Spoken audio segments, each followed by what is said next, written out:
90년대 당시에 일본을 발칵 뒤집는 사건, 일본을 떠나 이제 전 세계가 이제 경악한 사건이 터지죠. 바로 그 일본 도쿄 지하철 그 살인가스 테러 사건이죠. 예. 지금 도쿄가 이른바 독극물 테러의 충격을 받고 있습니다. 도쿄 중심가를 관통하는 지하철에서 동시다발적으로 독가스가 뿜어져 나왔습니다. 일본 도쿄 지하철 독가스 사건은 사이비 종교 오음 진리교의 소행으로 압축돼 들어가고 있습니다. 사건이 발생한 날짜가 95년 3월 20일이에요. 근데 당시 월요일이었다고 하고 일본 사람들이 가장 많이 이제 출근하는 러시아워 시간대를 이제 범행 시간으로 선택을 했어요. 이때 이 무라카미 하루키가 이 사건 있고 나서 2년 후에 이제 피해자들을 인터뷰하면서 엮은 책이 있어요. 언더그라운드. 예. 그 책에 보면은 이런 얘기가 있어요. 때는 95년 3월 20일 월요일, 기분 좋게 맑게 갠 이른 봄날 아침이었다. 어느 때처럼 혼잡한 지하철에 몸을 싣고 회사로 향한다. 평소와 다를 것 없는 지극히 평범한 아침이었다. 가발을 쓰고 가짜 수염을 붙인 젊은 남자 5명이 뾰족하게 갈아둔 우산꼬챙이로 기묘한 액체가 든 비닐봉지를 찌르기 전까지는 이 기묘한 액체라는 것은 이제 살인가스를 얘기하는 것이고요. 당시에 사람들이 어떤 일이 일어난지 몰랐죠. 사람들이 너무 호흡하기 힘들고 뭐 코와 귀에서 막 피가 나고 뭐 영문도 모른 채 무조건 이제 지상으로 올라가죠.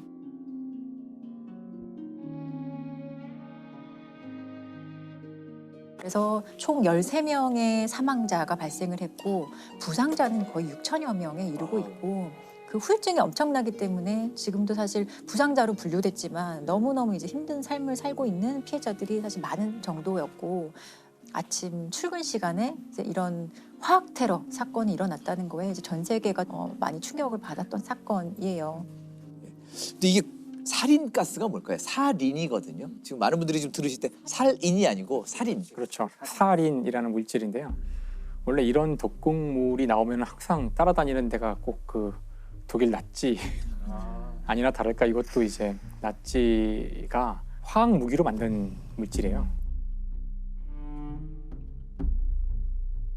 독성이 그 보통 우리가 가장 그 극악한 독약이라고 하는 청산가리의 500배에 달하는 정말 이제 무시무시한 독성을 갖는 그런 물질인데요. 근데 문제는 이게 더군다나 이제 무색, 무취 전혀 이걸 감지할 수가 없어서 그리고 이걸 놔두면 바로 빠르게 기화를 하기 때문에 그냥 풀어놓으면 대부분 죽게 된다고 그러더라고요. 그래서 이 테러의 범인들이 자기도 죽으면 안 되기 때문에 여기다가 이제 약품을 하나 좀 첨가하게 돼요. 아세토니트릴이라는 건데 일단 그 반응 속도가 느려진대요. 속도가 느려지고 다음에 악취가 나게 돼요. 여기서 악취가 나게 돼서 비닐봉지에 넣어서 뭐 이렇게 풀은 다음에 그 범인들은 도망칠 수 있었고요. 아마 그렇지 않았으면 훨씬 더 많은 피해가 있었을 텐데 불행 중 다행이라면 그렇게 속도를 늦춘 바람에 더 안 좋았을 수 있었는데 그보다 낫다고 하고요. 어찌됐든 정말 그 굉장히 극악한 그런 살인 물질이죠. 살인이라는 물질은 보통 만들어내는 거죠. 그렇죠. 아무나 만들 수 있나요? 아니죠. 그 화학 무기로 만들어지는 거니까 전문가들이 있어야죠.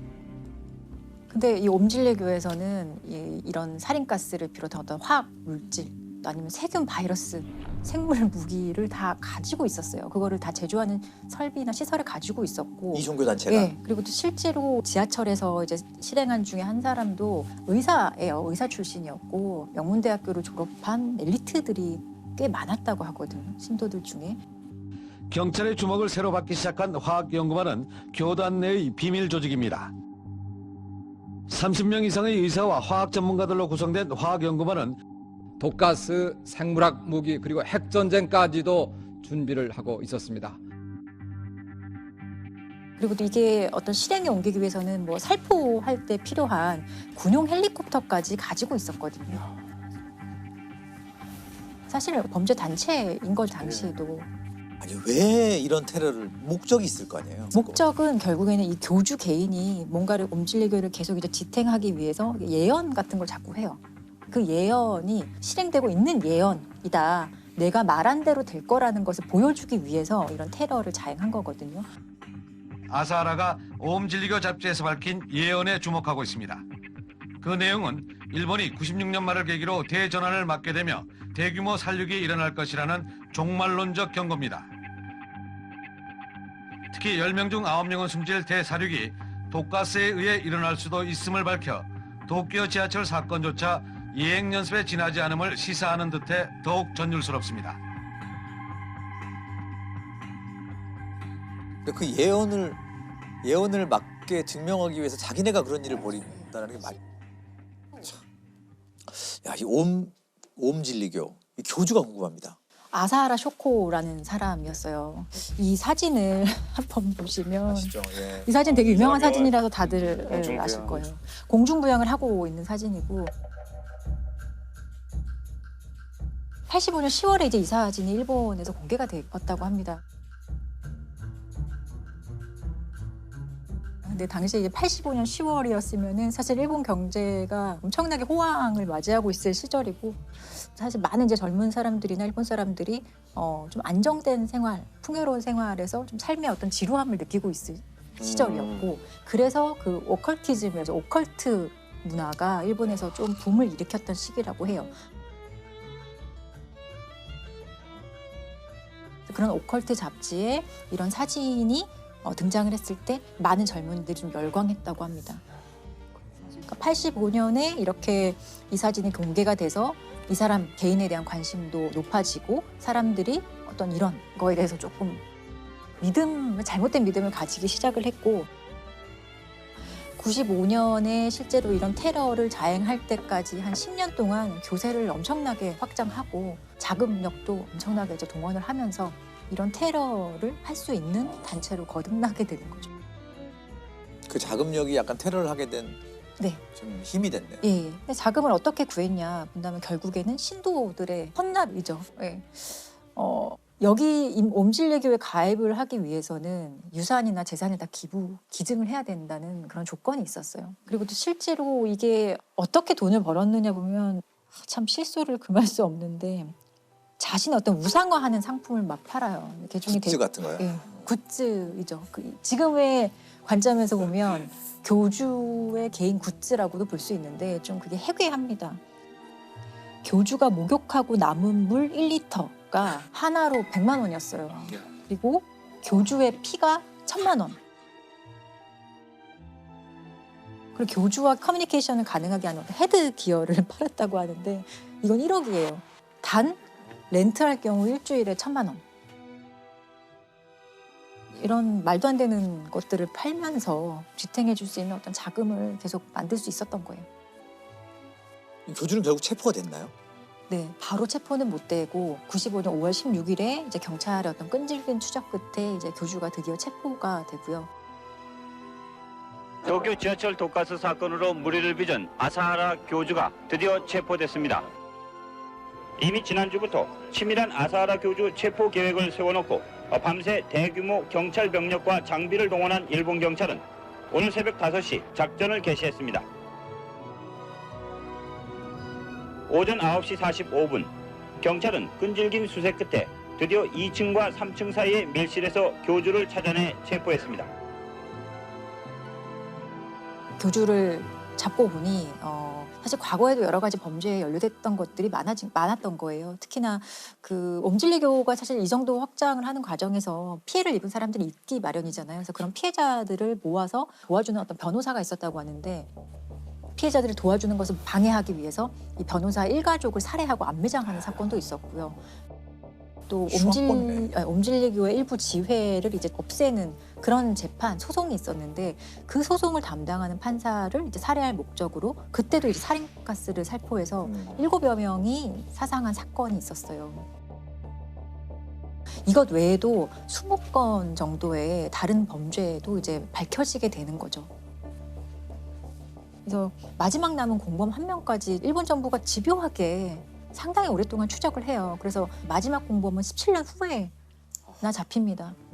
그리고 이 사건으로 480여 명을 검거하고 실제 재판으로 넘겨진 인원은 190명 정도가 이제 기소가 엄청 실제로 큰 돼요. 사건이네요. 네, 그래서 이게 사람들이 더 놀랐던 게 이제 이렇게 사람들을 검거해보고 경찰서 앞에 포토라인에 서고 이랬던 사람들 중에 대다수가 다 어느 정도 사회에 어느 네. 정도 기반 잡은 사람들. 성실한 의사였거나 평범한 회사원들이 많았던 거예요. 그래서 사람들이 뭔가 좀 사회에 적응하지 못하는 사람들이 자행했을 테러라고 생각했지만 실상은 전혀 그렇지 않았다는 거에 사람들이 한 번 더 놀라게 됩니다.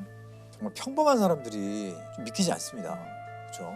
그러니까 옴진리교를 통해서만 이 세상을 구원할 수 있다. 핵전쟁이나 뭐 인류 멸망 이런 것들을 항상 얘기하면서 신도들에게 어떤 공포심을 자극했다고 해요. 그러니까 막연하게 공포심을 느끼게 하고 주변과 단절을 시키는 과정에서 더욱더 이 믿음을 이제 강화하는 그런 작업을 했던 거죠.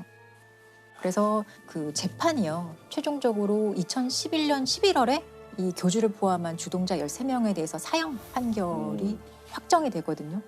그리고 사형이 실제로 집행이 되는데 집행되는 시점은 2018년 7월에 집행이 되고 총 사건 발생일로부터 사형 집행될 때까지 시간이 한 23년 정도 걸렸던 거예요.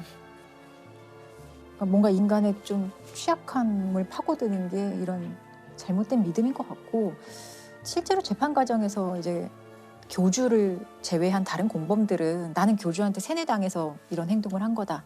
나는 심신미약이다. 라는 주장을 했었어요. 근데 당연히 받아들여지지 않고 실제로 이들이 어떤 범행을 하면서도 위법성은 인식을 했을 것이고 그럴 때마다 스스로 자기 합리화를 했던 게 인류를 구원하는 일이다. 내가 하는 일은.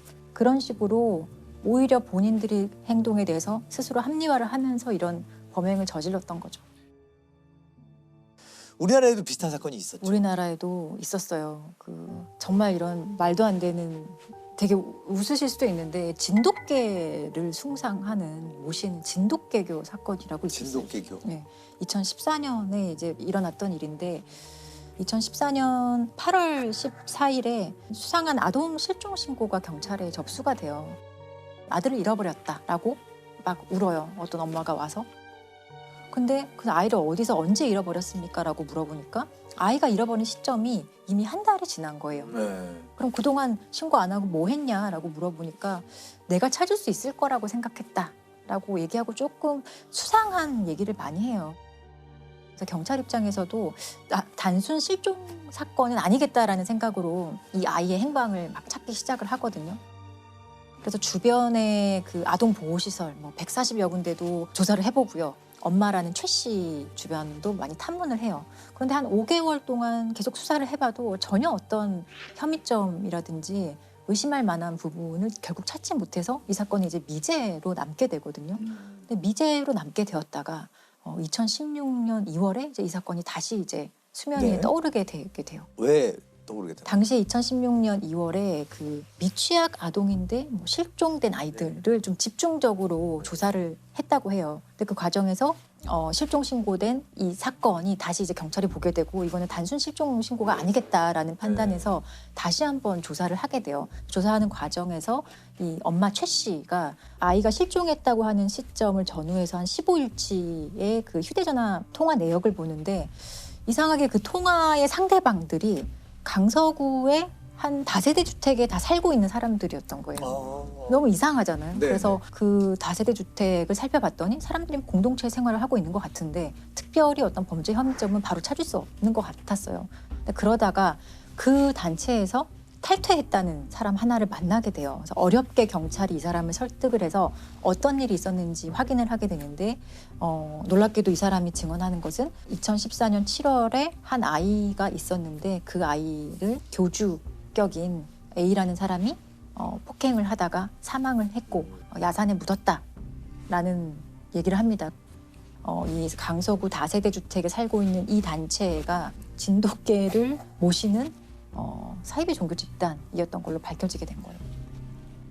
악교에 쓰였다면서 3살 아이를 때려 숨지게 하고 시신을 유기한 사이비 종교 집단이 범행 3년 만에 경찰에 붙잡혔습니다. 서울 주택가에서 공동체 생활을 하는 이들은 영물로 여기는 진돗개가 짖었다는 이유로 아이를 잔혹하게 숨지게 한 것으로 드러났습니다. 정체가 뭡니까 진돗개교? 진돗개교가 그냥 진돗개를 모시는 거예요, 한마디로. 진돗개가 거죠. 신인 건가요? 신인 거죠. 일종의 신인 거죠. 그러니까 진돗개한테 일단 다 존댓말을 해요. 먼저 내려가시지요 이런 식으로.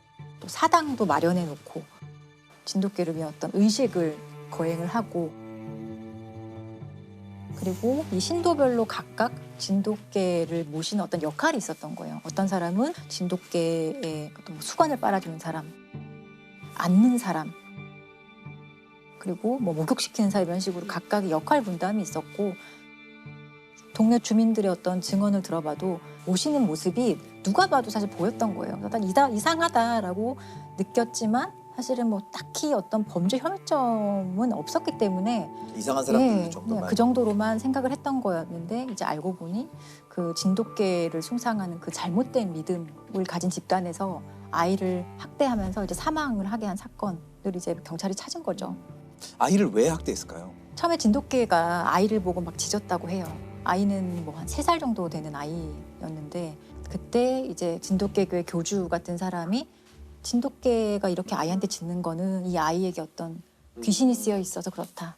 이 귀신을 내쫓기 위해서 아이를 좀 때려야 한다라는 식으로 처음에는 가벼운 폭행으로 시작했다가 그 폭행 정도가 이제 당연히 심해질 수밖에 없거든요.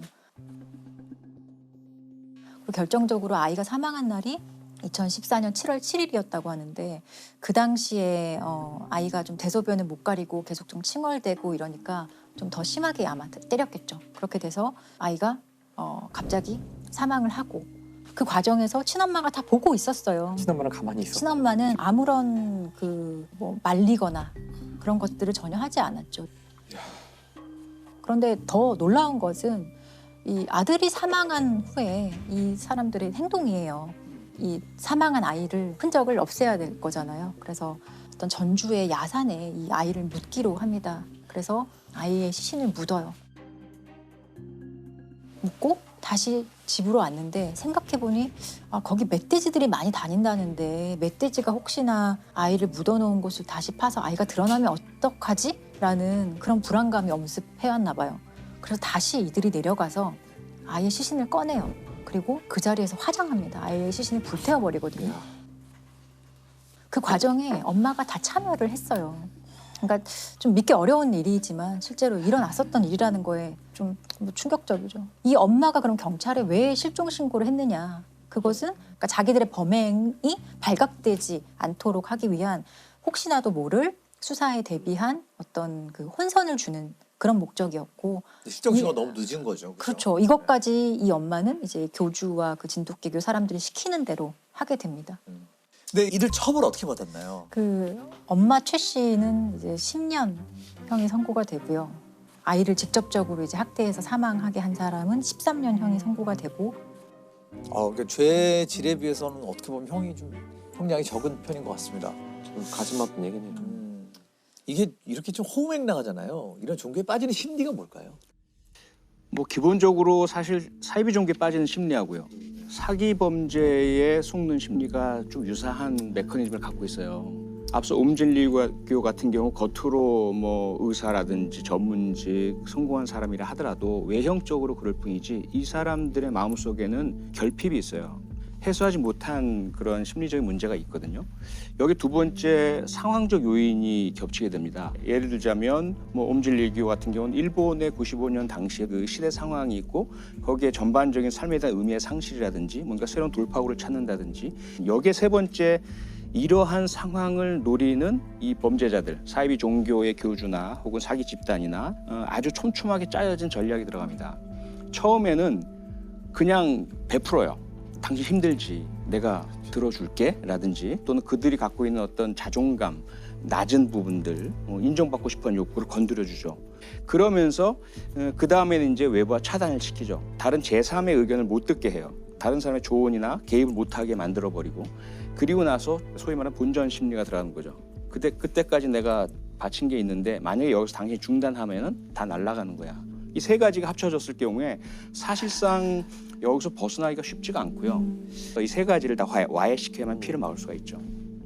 뭐 종교를 선택하는 것은 개인의 정말 어떤 신념이고 개인의 선택 문제이거든요. 본인이 판단 능력이 미약해서건 환경적으로 취약해서건 이런 종교를 선택하고 본인이 그렇게 살겠다고 하면 본인이 책임져야 될 문제거든요. 근데 정말 여기서 이제 문제가 되는 거는 이런 진돗개교 사건처럼 자신의 의사와 상관없이 아이 같은 경우나 의사를 표현할 수 없는 사람들이 그게 세상의 전부인 것처럼 살다가 이렇게 억울하게 죽는 사건이 꽤 있다는 거죠.